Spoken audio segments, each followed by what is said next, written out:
ఎట్లా వస్తుందంటే నిదానంగా వస్తుంది. అది పూర్ణమైనట్టు నమ్మకం పెట్టుకోవాలి మీరు. అదే గురువుని అనుసరించేది. ఫిజికల్గా అనుసరించేది కాదు. అనుసరించాలి, ఫిజికల్గా కూడా కావాలా, లేకపోతే అయ్యలేదు మనకు. ఆ చెప్పిన మాటలో మానసికంగా అనుసరించాలి. నువ్వు ఒక్కడే కూర్చొని యోచన చేయాలా, దీన్ని పంచుకోకూడదు ఎవరికి కూడా. ఏకాంతం, ఇన్నర్, లోపలనే నువ్వు ఐక్యం కావాలా,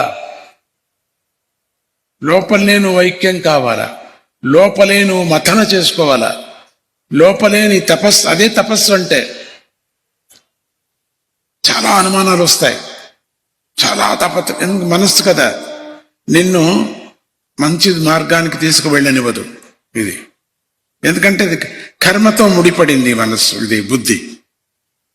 కాబట్టి కర్మ ఇగ్గుతూ ఉంటుంది. నువ్వేమైనా తెలుసుకుంటే పరమాత్ముడి యొక్క తత్వము, మళ్ళీ నువ్వు ప్రమోషన్ అయి వెళ్ళిపోతూ ఉంటావు, జాగ్రత్త. ఇగ్గు కిందికి ఉంటుంది, ఇది ఎగ్గుతుంది. 4 శ్లోకాలు చెప్పే లోపల ఏదో మనసులో వస్తుంది.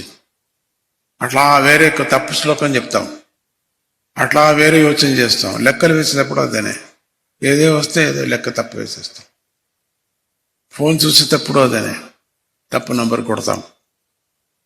సో అట్లా మనకు ఏకాగ్రత తక్కువైనప్పుడు మన పనంతా వేస్ట్ అయిపోతుంది.